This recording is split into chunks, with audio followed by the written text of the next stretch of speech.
Welcome to the Land Investing Business Secret Podcast, where each short episode we talk about the strategies, experiences, and the tools to help you launch, grow, and scale your land business. Learn how to find freedom within your own business, find out ways to build consistency in your processes, and hear how other everyday land investors are winning so you can get to the next step closer to building your dream life through your land business. And I'm your host of the Land Investing Business Secrets Podcast by Pebble, Jesse Kwong. Hey, how's it going? It's Jesse here from the Land Investing Business Secret Podcast. We've got two special guests here with us, two sisters who are running a land business, and they are living on opposite sides of the planet. So I'm really excited to talk about them and their journey, and some of the interesting things in terms of chemistry-wise and running it together as a family, and sort of even the flow of their business is quite different than I'm used to. So I'm sure you're going to get a lot out of this episode, and actually it's just a really enjoyable episode. It was just a fun conversation to have with both of these. But before we start that, this show is brought to you by Pebble. If you are looking to systemize, streamline, and think about scaling your business, make sure you head over to pebblerei.com and then book a free demo with me. I am there to show you how we're helping our land investors find freedom within their own business. It's so easy for all of us to get caught up on the daily operational tasks and really forget about why did we get started with this? And that's really to grow a business. I mean, I don't think most people don't want to grow the business, right? So how do we actually think in processes? How do we come up with workflow? A lot of people throw around that word automation. Well, it's actually built into the workflow of Pebble. I think some people who think, oh, we have to build out these crazy automations, it's really, there's nothing to build out. It is a system dedicated to help you run and scale your business, to help you start thinking in processes so you can start bringing in people to look after your business. It is the formula for scaling any business is typically leveraging people and leveraging software. And that is what we're all about here at Pebble. So make sure you head over to pebblerei.com. Do have a read through the site, or if you'd like, you can book me for a free demo. You can just go to pebblerei.com/demo, and you can jump on a one-on-one call with me. Other than that, guys, I do hope you sincerely enjoy this episode here. I call them the Landfamgals. That's actually their email. So enjoy this episode. Cheers. Hey, how's it going, Dirt Hackers? We've got two special guests here with me. I'm laughing because it took me a couple takes to actually record the first words out of this episode. It is my honor to have two people on at once. It's I don't think I've ever done this. And we have Mary, we have Ann, and I'm really excited to talk about your story and your journey. Guys, how are you doing? Or gals, how are you doing? Yeah, we're doing good. The sun's about to come up in Manila. So yeah, I'm ready to start my day. And Mare, she's wrapping up hers. Ready to end my day. It's snowing, and I'm gonna. Yeah. And this is exactly why I wanted to chat with you guys. In fact, it all started when I made a post not too long ago that Bali was sort of making it easier for people to get work visas, and I was just saying, hey, does anybody care to work out there? And then somebody answered, and I was like, oh, wow, okay, Anne's I answered, and you guys are out there, and you guys been out there, and I thought, wow, how cool is that? I mean, at the end of the day, whether you want to work remotely or not, having that option to be able to work remotely, how empowering is that? It is it's actually our main core value and mission here is to help our users find freedom within their business and build their dream life. And that is amazing to hear that you both are actually doing that. So I would love to just jump right into things, guys. But before we sort of talk about where you're situated and what you're doing, share with us a little bit of how you guys got started. Okay. During COVID, I was in the Philippines then as well. Well, actually, at the very beginning, we ran home and stayed in a cabin when the major lockdown happened. But then we got called back to work, and the Philippines was still in a very heavy lockdown. Right. So I was allowed to walk on one street right in front of my house with the mask on outside. And so I just had to walk up and down and up and down and up and down my street. And so that's when I really started digging into podcasts and thought, I'm going to lose my mind. I felt like a little bit of a tiger in a cage, And so I started learning Spanish, and then my husband and I do have one rental property. So I was like, maybe I should learn some more about real estate. And then there was a guest on maybe a Bigger Pockets or something that was a land investor, and I thought, well, that makes sense. And our dad always talked about how you'll always have your land, no matter what happens, you'll always have your land. And so I was like, oh, maybe we should do that. Plus, our renters were also texting with issues with our house at home, and I thought, okay, I think I'm going to pay attention to land investing. And then I said, Mary, what do you think about this? And she's like, oh no, okay, let's do it. So we just chatted and said, what do you think? Should we get educated and then learn more and see if it's for us? And so we did do a program together, and then we just took it from there. So that was about a year and a half ago, Mary. Yep. I want to say it was April. Yep. And I had just moved across the country during COVID as well. And I had been doing in-home childcare for 10 years and kind of honestly was really lost as to what do I do now? Because my children don't need me as much anymore. I certainly wasn't going to start up that again. So when she asked me, I'm like, sure, I'll do whatever you tell me to do. She's the big sister. So I just listen, and here we are. Wow. That's great. This is less than 18 months you guys are talking about. Yeah. Yes. Holy smokes. Well, congrats on that. So tell me, what does the team size look like? Is it just you two? Do you guys have somebody else on the team as well? Well, the two of us are land fam. That's it. But we do have some random people, not random people helping. I guess my dog is not random. But one of my teenagers will do some of our data for us. Like she knows how to do that when we're choosing a county. And she'll even do some comping. So that's kind of fun, but it's on the side. But Mary and I do everything.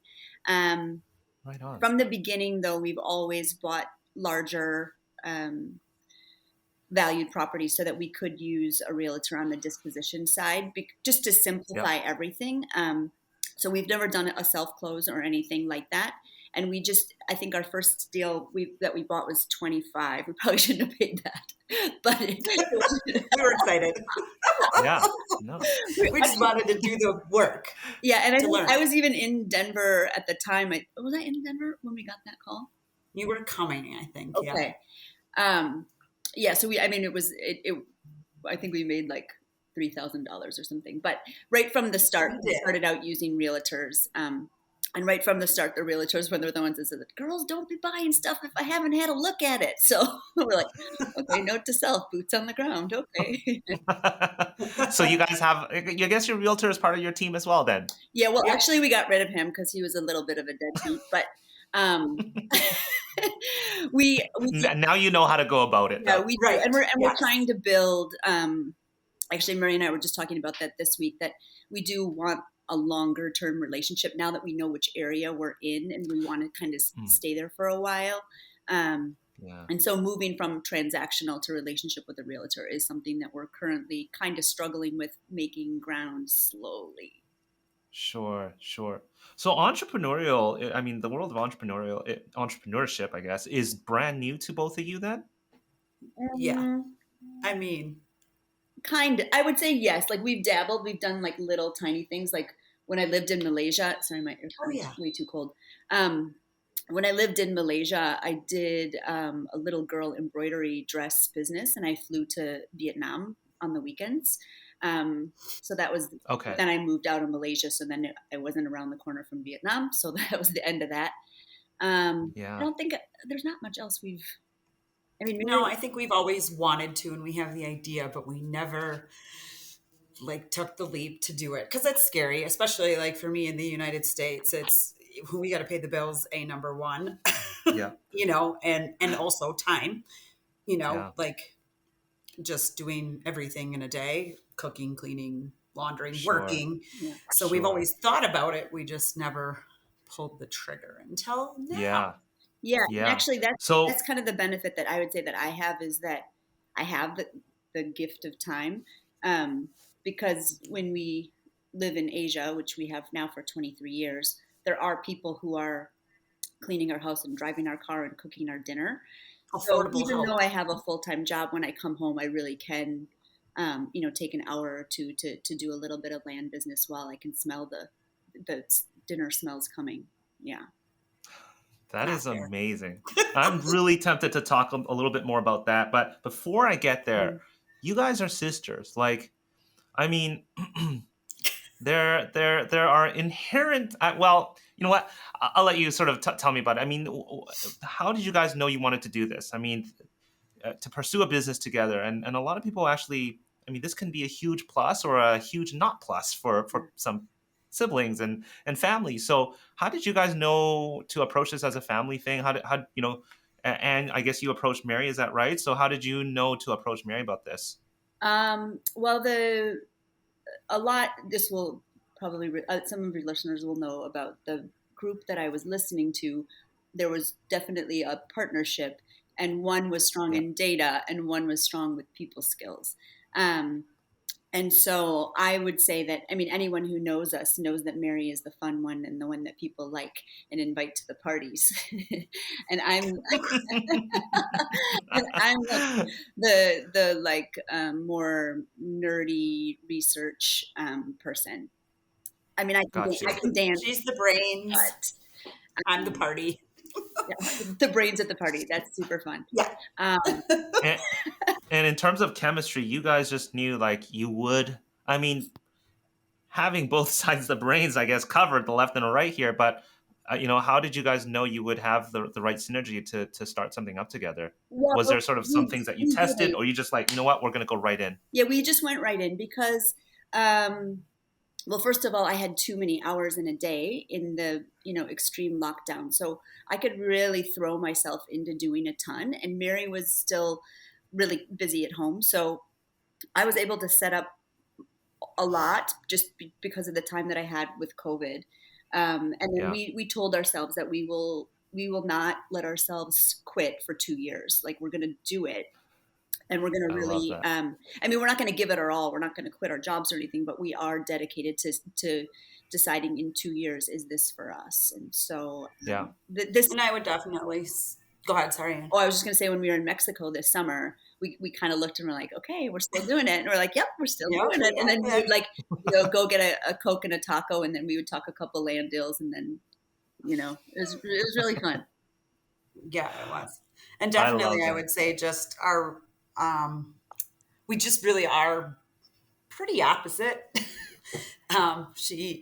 We definitely fill the roles that need to be filled for the most part. I mean, she's definitely the older sister and she keeps me on my toes, which is good because I need that. Yeah. So, Right. definitely that part of the relationship is we don't really fight a lot, but she will always be the boss, Got you. which is That took a good little bit to say. in a good way. In a If good you way. need me to cut that part out, Mary, don't worry. Yeah. Okay, I so mean, go ahead. Yeah, I, I uh, am I am bossy, and Mary is patient, so that's perfect. that thank is you. very true. Yeah, Thank you. right, right. Just kidding. Oh gosh, I can see why you guys get along now. So, the big thing that caught my attention, obviously, is you guys are working remotely, and you're currently remotely. You're not in the States. What's that been like? You've been doing this for 23 years. You've been living out in Southeast Asia, or all over Asia. Well, we lived 3 years in Malaysia, 13 years in Shanghai, China, 2 years Yeah. in Ghana, Wow. uh, in West Wow. Africa, and now this is our fourth year now in the Philippines. Yeah, Amazing. And where in the Philippines? Manila. Manila. Okay, Mhm. got you. So, what is that like, running a land business from abroad? And I heard that you and Mary sometimes meet up in like Wisconsin. Sometimes you might meet up in Asia. You guys love living out of your laptops, I'm assuming, and working out of your laptops. And has that been a challenge? What has that been like for your business? I would actually say that Mary she's not super into computers. So I actually do everything that isn't time based. So anything that's computer data, stuff in Pebble, I take care of most of that. And then Mary is on the phones and dealing with the realtors and the title companies. And so when we And the meet up, sellers. it's awesome. But mostly we just call each other every morning, after I'm done brushing my teeth. before I go to work. I give Mary a text, and then sometimes we call and sometimes we just text back and forth on my ride to school. And then at night, if we're in the middle of a deal or something, then we connect again at night. So it's always day and night for one of us, and then we just say morning when we talk to you. So are you guys still with your full-time work as well and as doing land? Yeah, so I work full time. That's why my husband and I are overseas. We're both teachers at international schools. So Got you. actually, I'll go to school here in I don't know, about 45 minutes. Um, I'm an art teacher, and so I teach at a big international school, and we have kids from 120 countries that attend. So Oh, yeah, wow. full time. Okay. And then what about yourself, Mary? Are you in a full-time job yourself? I am in a full time job. I'm able to work from home. So, and I'm able to, for the most part, set my own hours. So that's helpful, at least for the time being. And it's actually a Mhm. temporary position. So hopefully I don't need to find a permanent one. Yeah. Well, I love it. I mean, it looks like you guys are creating option and freedom in your own life here. So, what is the goal? I mean, uh, is this something that you guys are looking to transition to full time? Is this something that you'd love to just do on the side? I mean, you obviously have the option to do both. What is the goals for you guys, though? I would say so. My girls have 2 years of high school left, and so Yeah. we'll stay here. And I would love for them to graduate from this school. And actually, their tuition is part of our package. So, um, Oh, yeah, wow. that's a huge plus. And so for all our four family members are all on campus for a couple more years, Got and you. then once they graduate, um, I think we'll probably go on to another country and company. Um, my husband might choose to work again. Here he's coming now with his coaching gear and backpack. So Got you. we'll hang out here until the kids graduate, and then after that, I think Mark will probably choose another post to teach at, and then I want to be able to step away and do this full time for sure.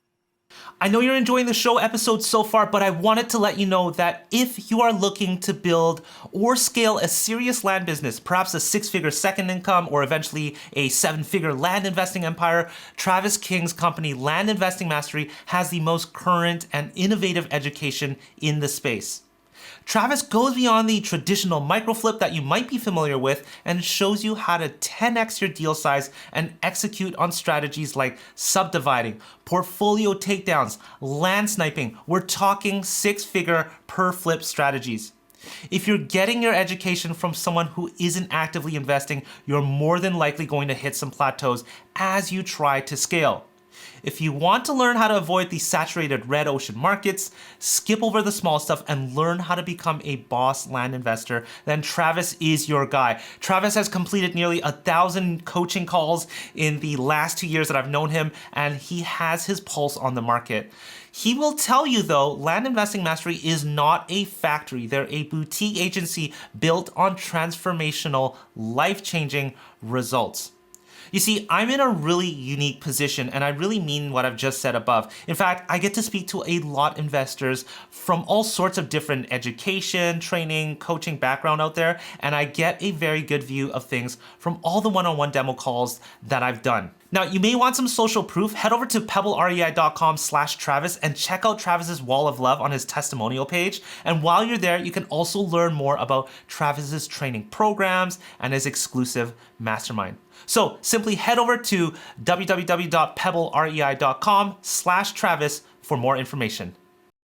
That is amazing. And Mary, I'm assuming the same thing. You're looking to step into this full time as well, or? Yeah, same for me. I guess for us, I kind of started working again, just cost of living, and my kids are both in club sports. So as long as I can cover those expenses through land or whatever, then Yeah, fantastic. I would love, to be able to do yeah. this full time. That is so incredible. I mean, in less than a year and a half, you guys are that is in the plans here, and it sounds like you guys are building that option and have that freedom. So let me ask you this, guys. Let's dive into your business here. What would you say is sort of your guys' magic sauce that makes this business work and allows you guys to sort of scale and grow?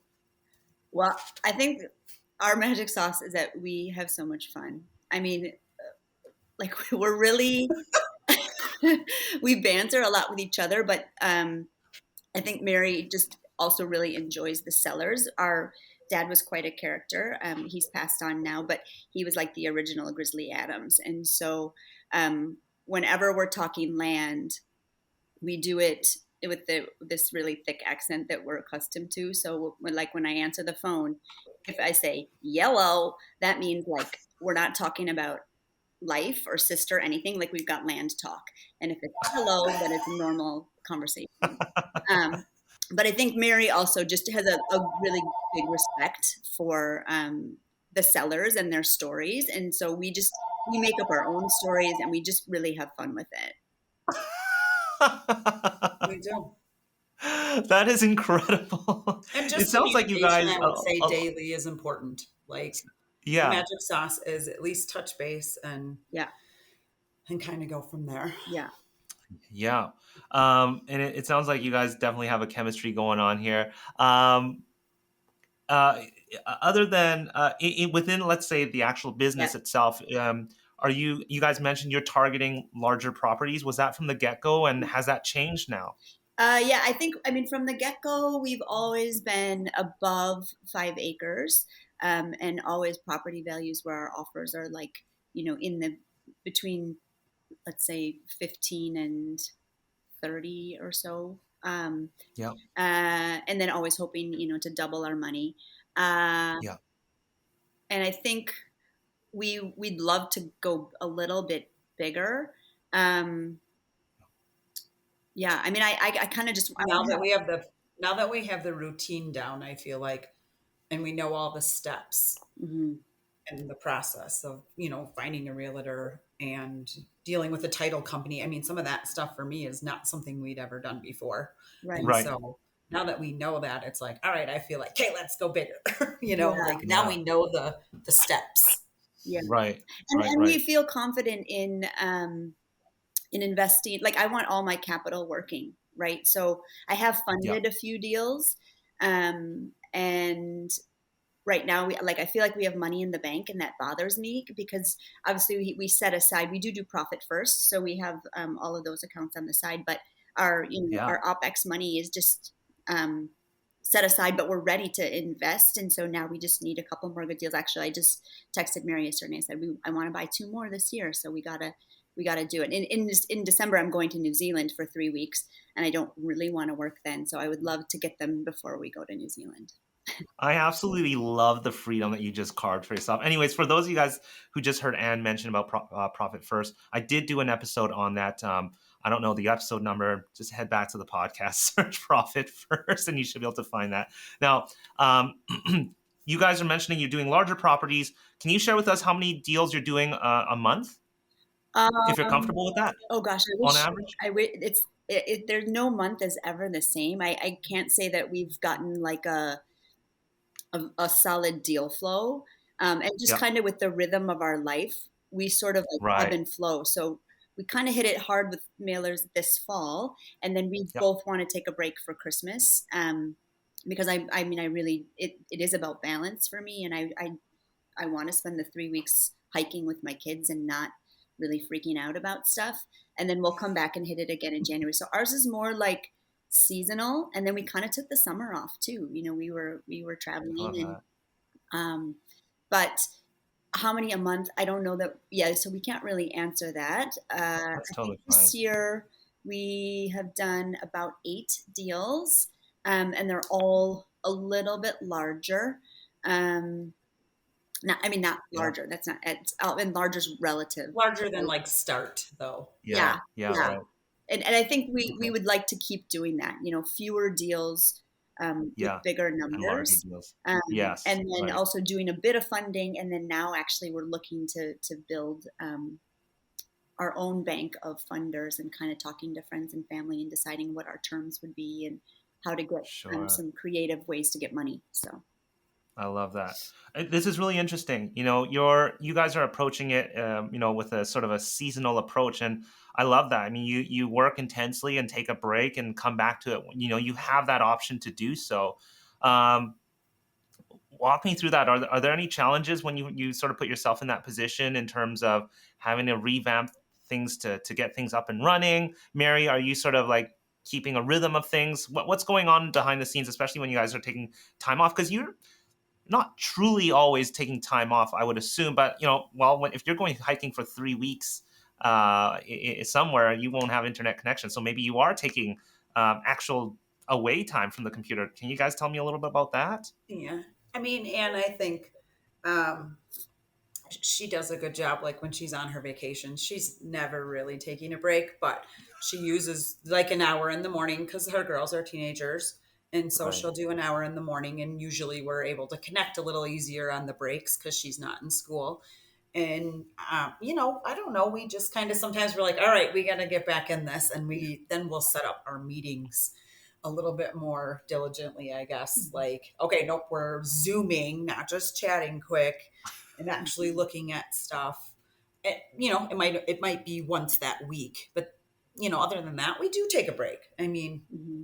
we have to sometimes, I Yeah. think. Yeah. And I think Yeah. the other thing that really helps us a ton with the time thing is um, we use WhatsApp, and the voice texts are just so helpful, because I can say, okay, so Mary, I'm heading to bed, but I looked at this, I changed this, take a look at this, make sure you know, put a fire under the realtor on getting out there, like all of those kind of things. So we can put so much information, in just a Right. minute voice text, and then the person can get it when they wake up on the flip side. So Yes. Right. that's been really, really good for us. And yeah, and when I am traveling, I don't mind, right? Like if I get a margarita You're and just playing around and yeah, looking at stuff. yeah, Yeah. exactly.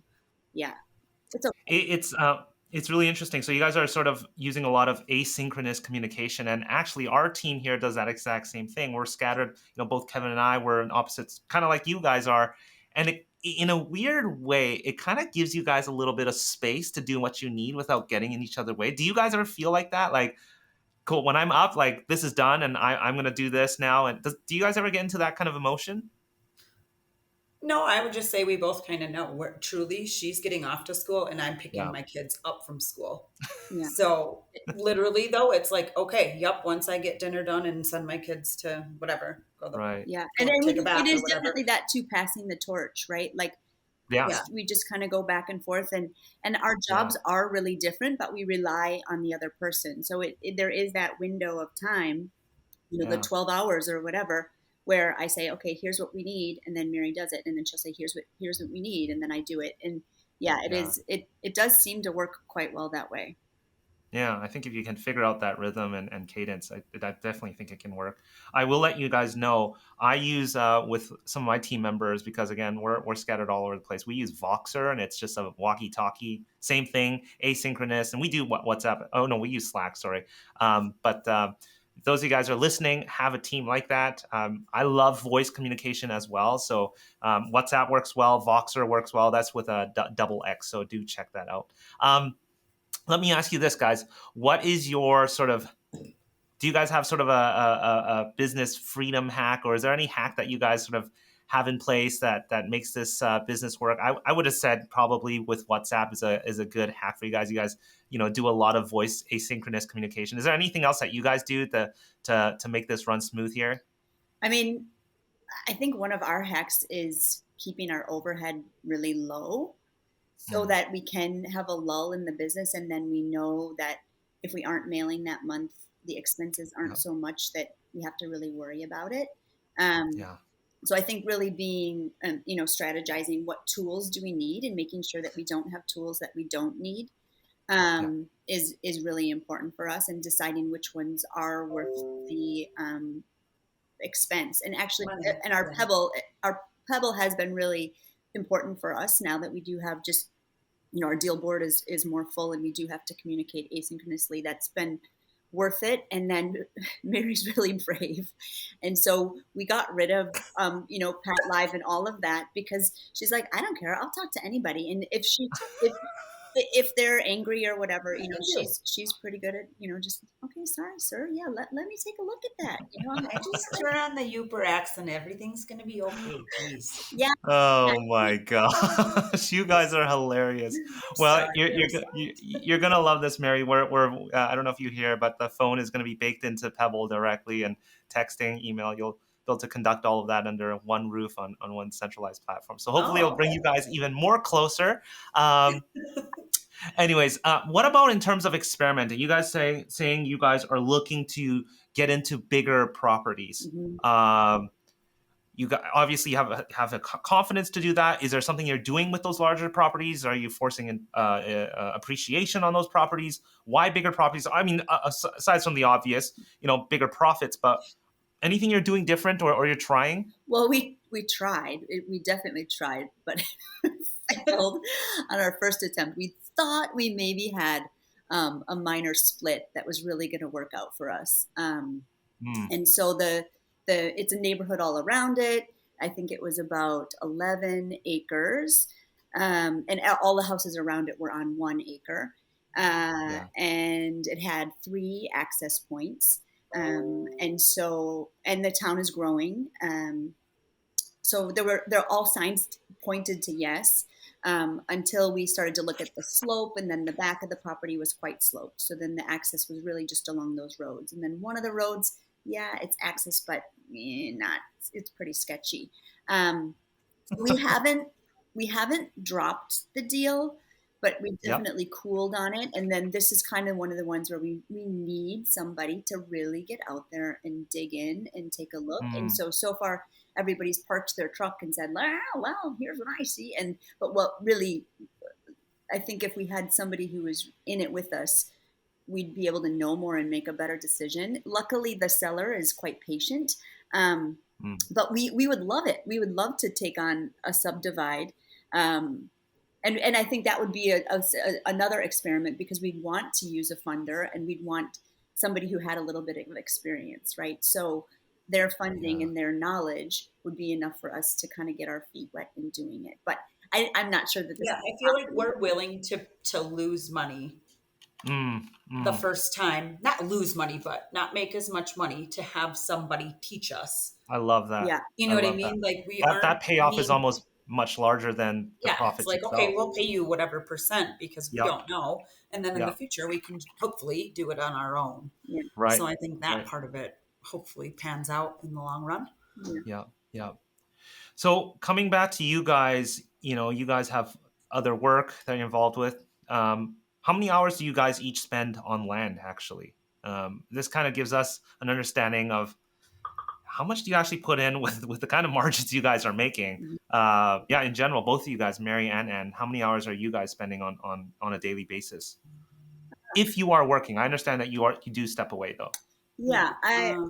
I would say, I mean, every day we spend probably 20 minutes together. I know that's not a lot, Okay. but the 20 minutes is like, the back and forth and the planning. Um, and then I don't do land every day. I would say per week, mm, 3 hours, maybe. Well, probably you probably do at least 5, and I probably do 2.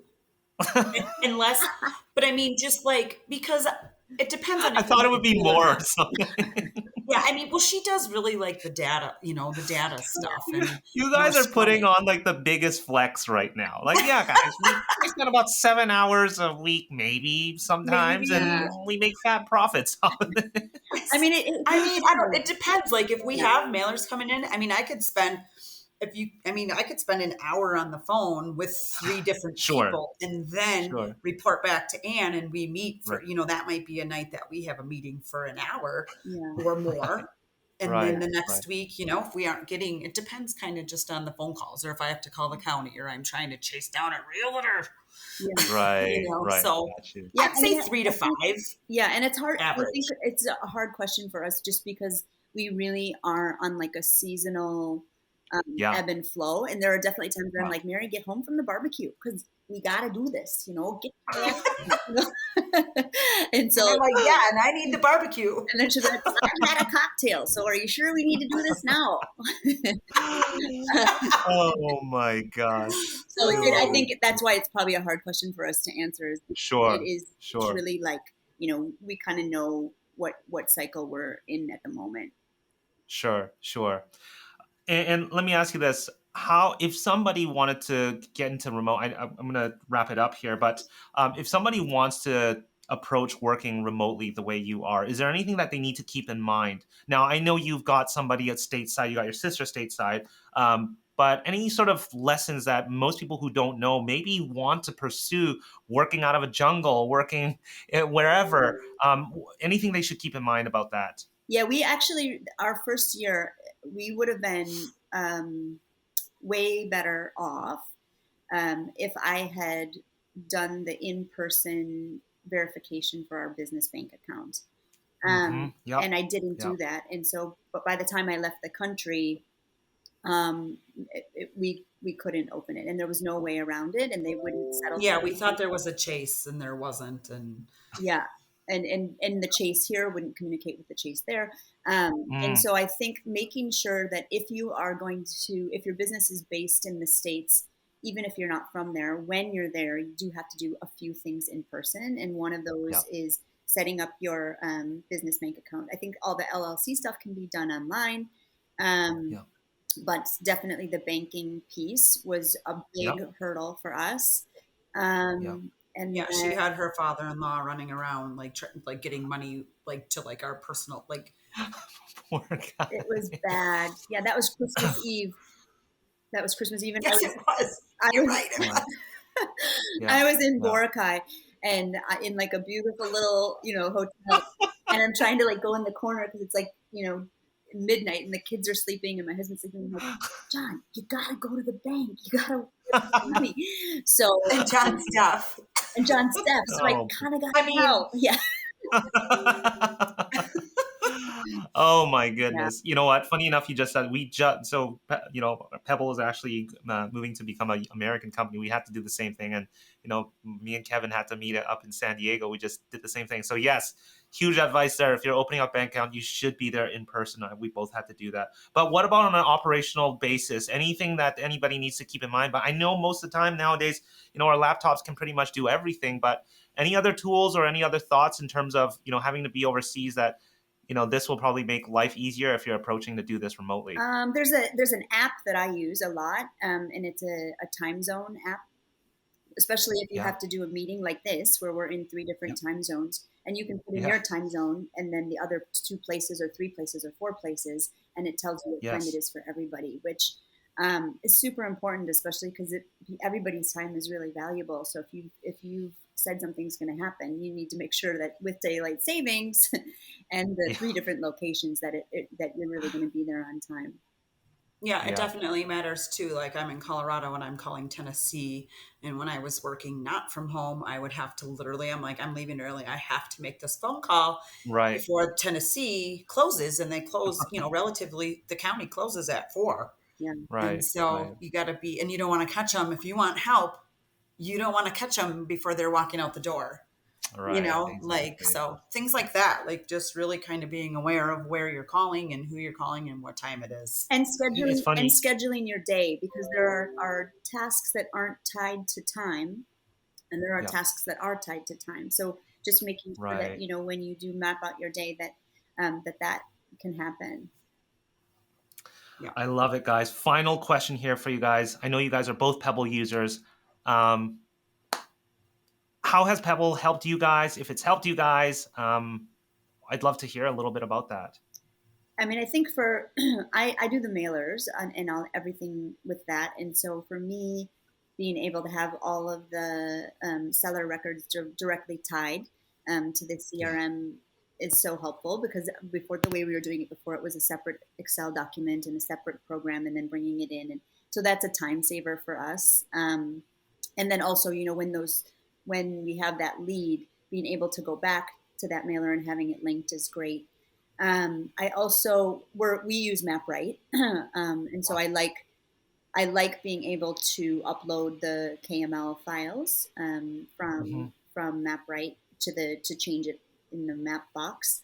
And I know that there are some improvements coming too with the ways that we can save different files on it, because I know, like right now, we can save our PDFs and our photos, but I think we'll also look forward to being able to save different types of files there. Absolutely. I also the columns. I think when I put something in Mary's column, she knows, okay, I've got to deal with it. Then when she's done, she can move it back to my column, and then I know that I can take it from there. So that Right. piece has helped us too. I Awesome. would say Awesome. for me, I literally have a clipboard that I take with me wherever I go in case somebody calls. Yeah. And for a while there, I was like filing these papers, like loose papers, with all the notes from my hour-long conversation.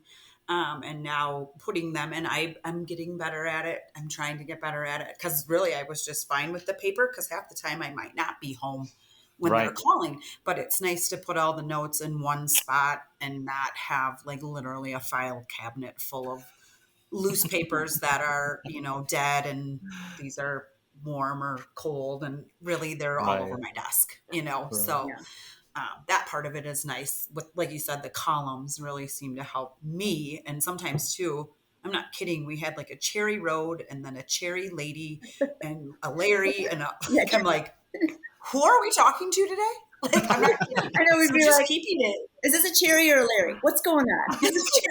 Like, seriously, I was like, okay, we got to put these, like, it's nice to just be like, okay, Yeah. here's where we're at. Yeah. And a system Sounds too, silly, like but it's true. Yeah, how we name the Like, records and all of that. It's been good. And also the columns for like totally dead, crazy but decent property. So like if we have the time, we can circle back. Like I think that's also helped Right. us a lot.